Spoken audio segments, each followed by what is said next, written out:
ప్రియునితో నిత్యము సాగేదా అనుదినం ప్రియునితో నిత్యము సాగేదా శక్తి గల ప్రియ ప్రభువు శాంతము గల ప్రేమమయుని శక్తి గల ప్రియ ప్రభువు శాంతము గల ప్రేమమయుని నిత్యమున జీవితమున్ నడిపించు నా ప్రభువు నిత్యమున జీవితమున్ నడిపించు నా ప్రభువు నమ్మేదను నిరంతరం నాదు యేసయ్యను నమ్మేదను నిరంతరం నాదు యేసయ్యను నాదు బలము యేసయ్యా నిత్యము నడిపించు నాదు బలము యేసయ్యా నిత్యము నడిపించు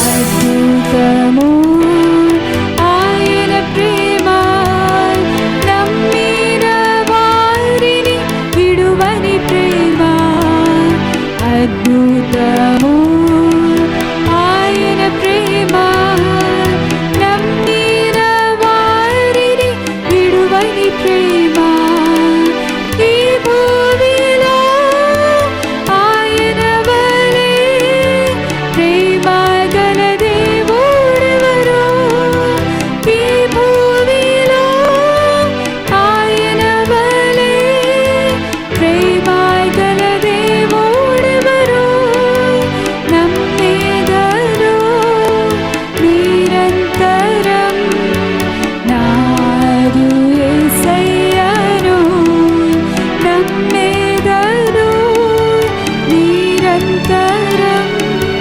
నాదు యేసయ్యను నాదు బలము యేసయ్యా నిత్యము నడిపించు నాదు బలము యేసయ్యా నిత్యము నడిపించు ఆనందము ఆయన నాకాశ్రయం ఆనందము ఆయన నాకాశ్రయం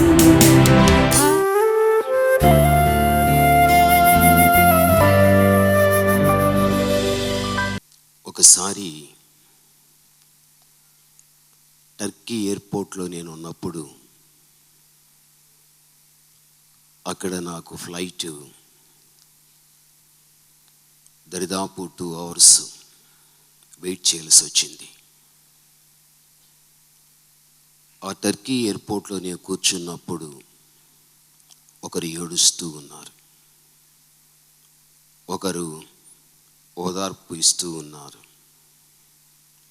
ఆమె ఎందుకు ఏడుస్తుంది, ఏడ్చే ఆమెకి ఈమె ఎందుకు ఓదార్పు ఇస్తుంది గమనించాలని కాస్త నేను నెమ్మదిగా వారి దగ్గరికి వెళ్ళి ఒక 2-3 కుర్చీలకు వారికి సమీపాన కూర్చున్నా. అయితే వారు మాట్లాడిన చాలా మాటలు విన్నా, అందులో ఒక్క మాట నా హృదయాన్ని చాలా కదిలించింది. అది ఏమిటి అంటే, ఆమె భర్త చనిపోయాడు. ఆమె అంటుంది కదా, నా భర్త చనిపోయిన కారణాన్ని బట్టి నేను ఏడవలేదు, నేనెందుకు ఏడుస్తున్నా తెలుసా? నా భర్త మారు మనసు పొందకుండా తాగుడుకు అలవాటు పడి అందులోనే తాను చచ్చిపోయి పరలోకాన్ని పోగొట్టుకొని నరకానికి వెళ్ళిపోయాడని ఆ బాధ నేను భరించలేకపోతున్నా. ఆ దుఃఖమే, ఆ వేదనే నేను ఏడవటానికి కారణం.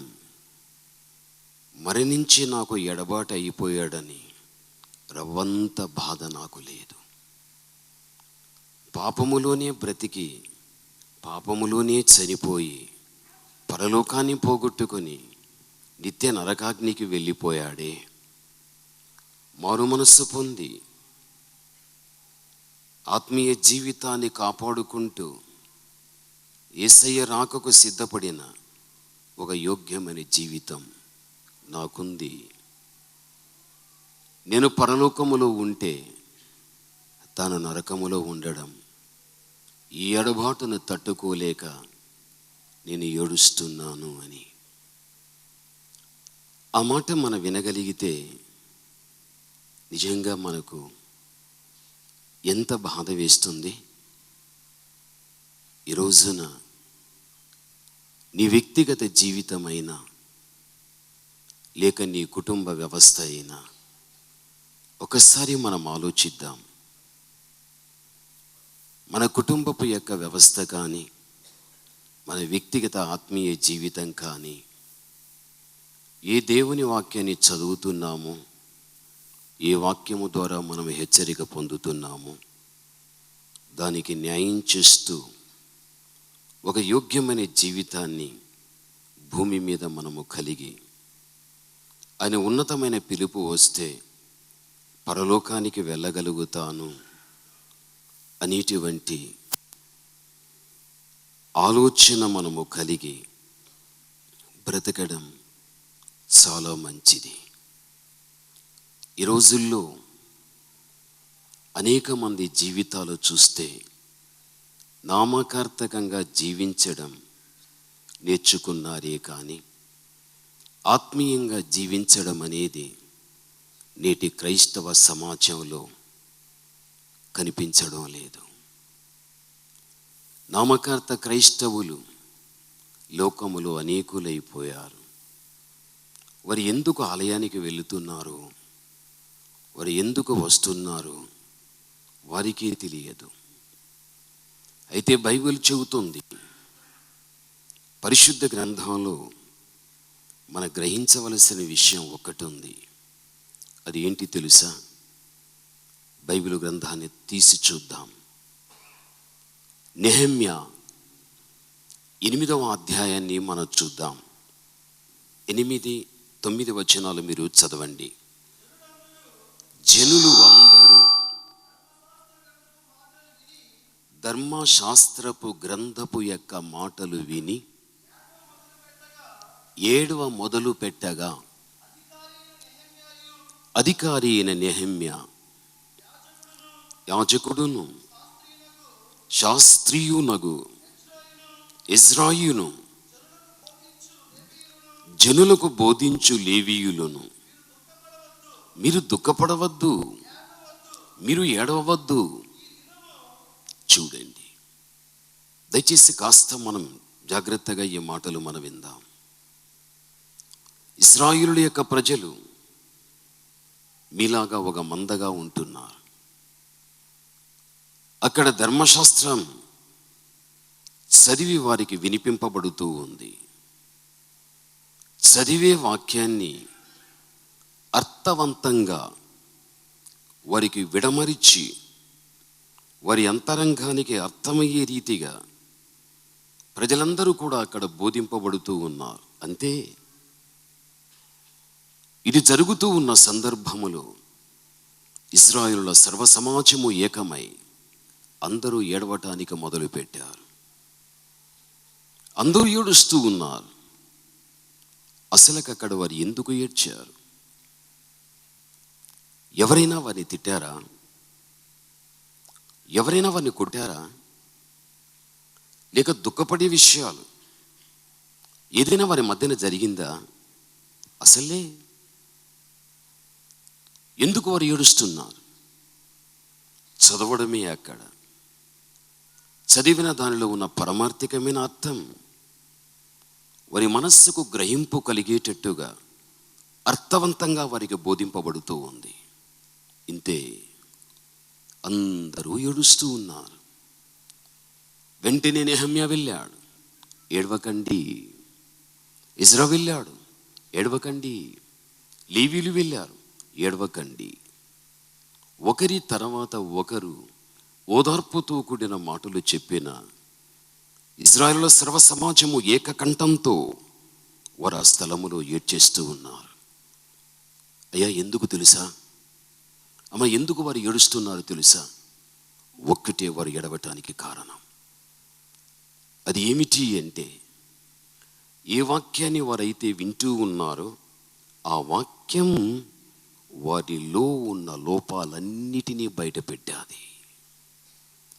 ఆ వాక్యం వారిలో ఉన్న ప్రతి లోపాన్ని కూడా బయట పెట్టగా వారి యొక్క లోపాలను బట్టి, వారి చెడును బట్టి, వారి పాపాన్ని బట్టి దైవ సన్నిధిలో ఏడవటానికి వారు ప్రారంభించగలిగారు.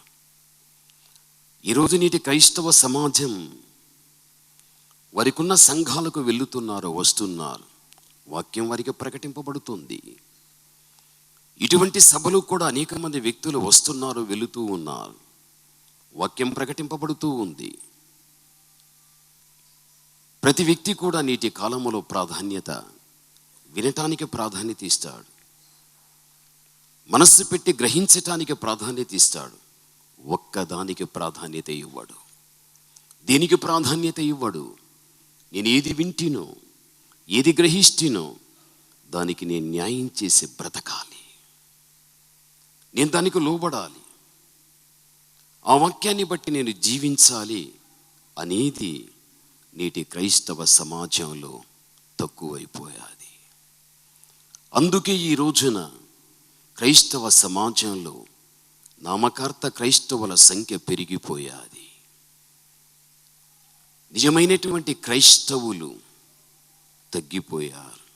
యేసు అన్నాడు ఒక్క మాట, నేను నిజమైన ద్రాక్షవల్లిని. నేను ద్రాక్షవల్లిని అంటే సరిపోదా? ఎందుకు దానికి ముందు నిజమైన ద్రాక్షవల్లిని ఎందుకు ఇక్కడ? నిజమైన ద్రాక్షవల్లిని క్రీస్తు అన్నాడు. నిజము అంటే దానర్థం అబద్ధము కానిది. నిజము అనగా అబద్ధము కానిది, అబద్ధము కానిదే సత్యం. అందుకే క్రీస్తు అన్నాడు, నేను నిజమైన ద్రాక్షవల్లిని. ఈ రోజున నేనైనా లేక మీరైనా సేవకుడుగా నేను నిజమైన సేవకుడను అని నేను అనగలనా? లేక నేను నిజమైనటువంటి క్రైస్తవురాలు, క్రైస్తవుడను అని మనం అనగలమా? ఒకసారి అలా మనం అనటానికి మన మనస్సాక్షి ఒప్పుకోదు. ఎందుకు తెలుసా?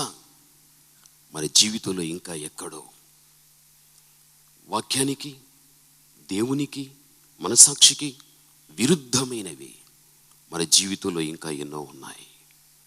ప్రభునందు ప్రియమైనటువంటి వాళ్ళారా, అర్థం చేసుకోవాలి. మనము నామకార్థకంగా జీవిస్తున్నామా? నిజమైనటువంటి క్రైస్తవ బిడ్డలుగా మనం జీవిస్తున్నామా? అసలుకు నిజమైన క్రైస్తవ బిడ్డలు ఎవరు? వాళ్ళు ఎలా ఉంటారు అని మిమ్మల్ని అడిగితే మీకు తోచింది మీరు చెప్పగలుగుతారు. నిజమైన క్రైస్తవ బిడ్డలు ఎటువంటి వారు తెలుసా? ఎవరైనా మిమ్మల్ని చూశారు అనుకో, మీ కుటుంబం మిమ్మల్ని చూడవచ్చు, మీ సంఘం మిమ్మల్ని చూడవచ్చు, సమాజం మిమ్మల్ని చూడవచ్చు. సమాజము చూచిన, సంఘం చూచిన, మీ కుటుంబము చూచిన, చూచే వ్యక్తులకు మీరు కనబడకూడదు. చూచే వ్యక్తులకు మీరు కనబడకూడదు. చూచే వ్యక్తులకు మీలో నుండి యేసుక్రీస్తుని చూపించాలి. మీలో నుండి క్రీస్తుని చూపించాలి. అది నిజమైన క్రైస్తవ జీవితం. క్రీస్తుని మనము చూపించాలి అంటే ఆ క్రీస్తు ప్రభల వారికి, అంటే ఆ దైవత్వమునకు సంబంధించిన ప్రతి ఆత్మ సంబంధమైనటువంటి గుణములను క్రియాపూర్వకంగా మనను చూచేవారికి మనము చూపించాము అంటే అదే నిజమైనటువంటి క్రైస్తవ జీవితం. ఇటువంటి సాక్ష్యం అనేక మంది జీవితాలలో అగుపించదు, నేడు కనిపించదు. కాబట్టి దేవుని బిడలమైన మనం గ్రహించవలసిన విషయం, నీ పోక క్రీస్తు రాక తెలియదు. ఆయన రాక ఎప్పుడు, మన మరణం ఎప్పుడు, ఈ రెండు రహస్యం. ఏది ముందు ఏది వెనుక, ఏది వెనుకో ఏది ముందు తెలియదు. అయితే బ్రతికి ఉన్న కాలములో నిన్ను ప్రేమించుచున్న దేవుడు, నీ మీద బాధ్యత కలిగిన దేవుడు, నీ యొక్క వ్యక్తిగత ఆత్మీయ జీవిత మేలు కోరి దేవుడు ఎటువంటి మెలకువ కలిగిన వాక్యాన్ని నీకు ఇస్తున్నాడో దాన్ని నీ అంతరంగముతో పట్టుకొని దానికి అనుగుణ్యముగా నీవు జీవించిన వ్యక్తివైతే ఆత్మీయతలో ఒక ఔన్నత్యాన్ని నువ్వు సంపాదించుకొని దేవుడు సిద్ధపరిచిన పరమునకు నువ్వు చేరుకోవటానికి అవకాశం కలుగుతుంది. క్రైస్తవ జీవితం అనేది ఆచారాలతో పరిగెత్తేది కాదు, సంప్రదాయాలతో సాగేది అసలే కాదు, ఎవరో ఒక వ్యక్తి పెట్టిన సిద్ధాంతాలతో పరిగెత్తేది కాదు. క్రైస్తవ జీవితం అనేది ఆత్మ సంబంధమైనది అన్న విషయం మరిచిపోకూడదు. అందుకే నా భర్త చచ్చిపోయాడని కాదు నా బాధ, పాపములో బ్రతికి పాపములో చచ్చి నరకానికి వెళ్ళిపోయాడే, మార్పు చెందలేదే ఆ బాధ. ఈరోజు నీ బాధ, నీతో కూడా కలిసి జీవిస్తున్న వ్యక్తుల విషయములో బాధ. నిజముగా దేవుని పిలుపు మనకు రాగలిగితే పరమునకు వెళ్ళుతామా? మనం ఆలోచించాలి. మీకు తెలిసిన విషయం, ఓ అబ్రహామా, 5 మంది సోదరులు ఉన్నారయ్యా. నువ్వు అనుమతిస్తే నేను బ్రతికిన రోజుల్లో రోత బ్రతుకు బ్రతికి ఈ పరిస్థితిని తెచ్చిపెట్టుకుంటేనయ్యా, నా సోదరులకు నాకొచ్చిన పరిస్థితి వారికి రాకుండా వారు పరివర్తన చెంది బ్రతకమని నేను చెప్పటానికి అనుమతిని ఇస్తే నేను ఈ స్థలాన్ని విడిచి వారి దగ్గరికి వెళ్ళుతానయ్యా. చూడు, వీనికి ఎంత భారం అక్కడకు వచ్చినా అవకాశం ఉందా? వాని కలవటానికైనా, వాక్యాన్ని ప్రకటించటానికైనా, లేక మీరు మార్పు చెందండి, లేక మీరు పాపములో మీరు జీవించి పాపములో చచ్చిపోతే ఇటువంటి పరిస్థితి ఉంది మీకు చెప్పటానికి అవకాశం లేదు. వానికి అవకాశం లేదు. ఇప్పుడు మీకు అవకాశం ఉంది. వాక్యాన్ని వినటానికి అవకాశం ఉంది. నేను వాక్యాన్ని చెప్పటానికి అవకాశం ఉంది. మనం మారటానికి అవకాశం ఉంది. అయితే ఒక రోజున వాక్యం కావాలన్నా మనకు దొరకదు, వినాలి అన్న అవకాశం ఉండదు. అందుకే ఈ రోజుల్లో దేవుని వాక్యం సమృద్ధిగా ప్రకటించబడేటువంటి సమయాలు దేవుని వాక్యాన్ని మనం వినటానికి అవకాశం ఇవ్వాలి. నేను బెంగళూరు పట్టణములో అడుగుపెట్టా. నా ఇష్టంగా రాలేదు, నేను ఎప్పుడు రా, ప్రభు జీవితే వస్తా. కొద్దిమందికి దైవ వాక్యాన్ని చెప్పి దేవుని రాజ్యానికి సిద్ధం చేయాలి అని బెంగళూరు పట్టణానికి వచ్చింది మొదలు ఇప్పటి వరకు నేను దేవునికి ఏం ప్రార్థన చేస్తా తెలుసా? దేవా, నా వంటి ఇక్కడ కూర్చున్న సేవకుల వంటి అనేక మంది సేవకులు బెంగళూరు నగరములో లేవాలి. నేను ఒక్కడే పని చేయలేను. ఇప్పుడున్న సేవకులు ఈ పని చేయలేరు. ఆ సంఘాలు పని చేయలేవు. సేవకులు లేపండి, సంఘాలు లేపండి. ఏ మూలన కూడా ప్రతి వీధి వీధికి సంఘాలు లేవని, సేవకులు లేవని. ఇప్పుడున్న సేవకులు, ఇప్పుడున్న సంఘాలు ఈ మహానగరానికి సరిపోవు. దేవుని చేత పిలువబడినటువంటి దైవ సేవకులకే సేవను గురించిన అవగాహన ఉంటుంది, కానీ కొంతమందికి అవగాహన ఉండదు. కొంతమందికి. చాలామంది వ్యక్తులు ఎందుకయ్యా మీరు సేవ చేస్తున్నారు, ఎందుకయ్యా మీరు సంఘాలు పెడుతూ ఉన్నారు అంటే దేవుని సేవకు వీరే అడ్డుబండలైపోతూ ఉన్నారు. ఒక్కసారి మనం కూర్చొని పడక మీద, అవును కదా, ఈ మహానగరానికి ఇప్పుడున్న సంఘాలు సరిపోవు కదా, ఇప్పుడున్న సేవకులు సరిపోరు కదా, ఇంకా సేవకులు లేవాలి. నేను నిజంగా ఆశించి చెబుతున్నా, ఇక్కడ ఉన్నటువంటి ప్రతి స్త్రీ, ప్రతి పురుషుడు మీరందరూ సేవకులైతే నేను సంతోషిస్తా. మొదట నా దేవుడు సంతోషిస్తాడు, రెండవదిగా నేను సంతోషిస్తా. బెంగళూరులో అడుగుపెట్టింది మొదలుకొని ఇప్పటి వరకు కూడా సంఘాల్లో ఉన్నటువంటి పెద్దలైన విశ్వాసులైన మీరు ఏర్పరచుకోనండి ప్రభువా. వారిని సేవకులు చేయండి, మాకంటే గొప్పవాడినిగా వారిని చేయండి, మాకంటే గొప్పగా వారిని వాడుకోండి. ఎందుకు తెలుసా? ఇందులో నా స్వార్థం ఏంటి తెలుసా? నేను 10 ఆత్మలు సంపాదిస్తే వారు 5 ఆత్మలన్నా సంపాదిస్తారు. అయితే ఈ రోజున దేవుని యొక్క పని చేయటానికి ప్రభునందు ప్రియమైనటువంటి వాళ్ళ, ఎప్పుడు కానీ సేవకుడు బలహీనుడుగా ఉండకూడదు. మీకు ఒక్క విషయం చెబుతా. సంఖ్యాకాండం 11వ అధ్యాయం, కాస్త మీరు 11వ వచనాన్ని మీరు చూడండి. కాగా చూడండి, బాధించితివి రానీయక పెట్టనేలా.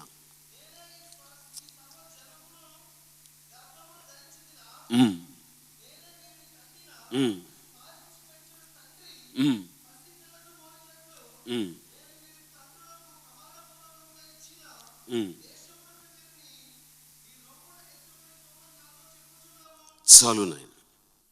ఇది మోషే యొక్క బాధ యెహోవా దగ్గర చెప్పుకుంటున్నాడు. అయితే ఈ మాటలన్నీ దేవుడు విన్నప్పుడు 16వ వచనాన్ని చదవండి మీరు. ఎక్కడ? ఇట్లా నేను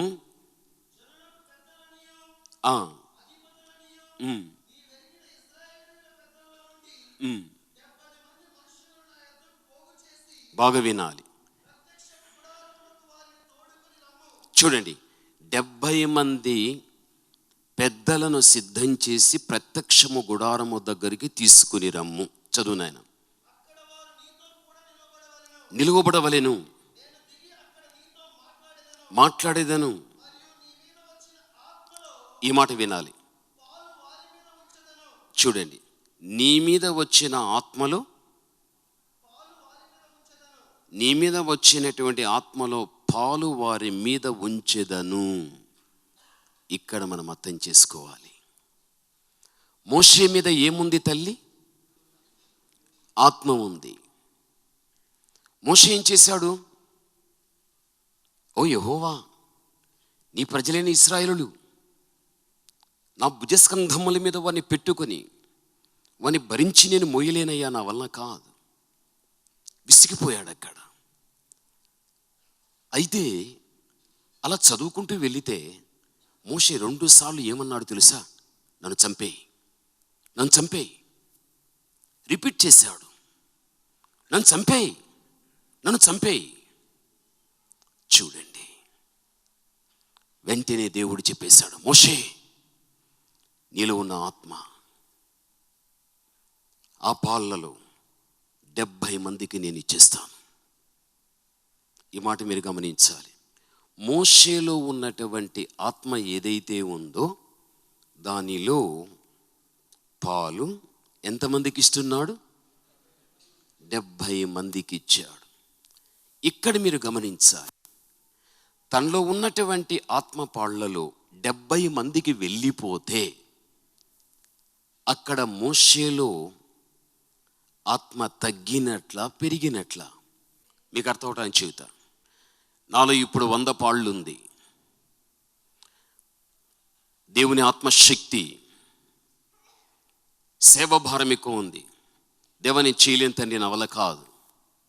సరే, నువ్వు 70 మందిని సిద్ధం చేయి. దేవుడు సిద్ధం చేశాడు.